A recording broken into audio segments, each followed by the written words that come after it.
युवक यानी एक ब्रह्मचारी युवक था। वह बहुत ही प्रतिभाशान व्यक्ति था। उसने मन लगाकर शास्त्रों का अध्ययन किया और वह सिद्धि पाने के लिए नई नई कलाएं सीखता रहता था। विभिन्न कलाएं सीखने यानी विभिन्न सिद्धियां कलाएं सीखने के लिए वह अनेक देशों की यात्रा भी करता रहता था। एक व्यक्ति को उसने बाण बनाते हुए देखा तो उसने उस बाण बनाने की कला को भी सीख लिया। किसी को उसने मूर्ति बनाते हुए देखा तो उसने मूर्ति बनाने की कला भी उसने सीख ली। इसी तरह कहीं से उसने सुंदर नक्काशी करने की कला भी सीख लिया। वह लगभग 15 से 20 देशों में गया और वहां से कुछ न कुछ कला सिद्धि सीख कर लौटा। इस बार जब वह अपने देश लौटा तो वह बड़े घमंड से अपने अभिमान में भरा हुआ था। अहंकार बस यानी अहंकार की वजह से, घमंड की वजह से वह सब लोगों का मजाक उड़ा दिया करता था और कहता था,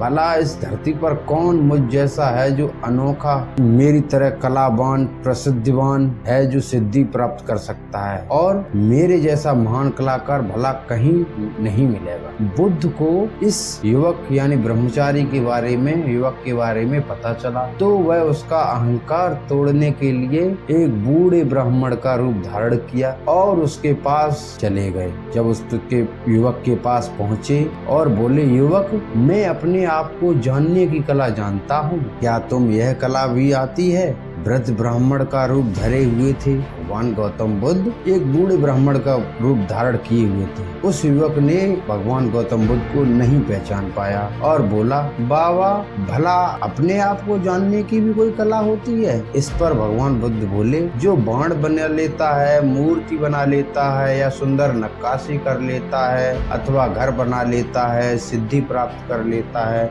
ये तो मात्र कलाकार होता है। यह काम तो कोई भी व्यक्ति सीख सकता है, पर इस जीवन में महान कलाकार तो वही होता है जो अपने शरीर, अपने मन को नियंत्रण करना सीख जाता है। अब बताओ, ये कलाएं सीखना ज्यादा बड़ी बात है या अपने जीवन को महान बनाना बड़ी बात? बुद्ध की बातों का अर्थ वह उस युवक को समझ में आ गया और उसका अभिमान यानी घमंड चूर चूर हो गया और वह भगवान गौतम बुद्ध के चरणों में गिर पड़ा और उसी दिन से वह उनका शिष्य बन गया। इस कहानी से हम लोगों को क्या शिक्षा मिलती है? इस कहानी से हम लोगों को यह शिक्षा मिलती है कि मूर्ति बनाना, बाण बनाना या सुंदर नक्काशी कर लेना, कुछ भी कर लेना, ये कला तो हर व्यक्ति सीख सकता है, लेकिन जो महान कलाकार यानी सबसे बड़ी कला तो वही है जो व्यक्ति अपने आप को पहचान लेता है, यानी अपने मन को, अपने शरीर को नियंत्रण करना जानता है या अपने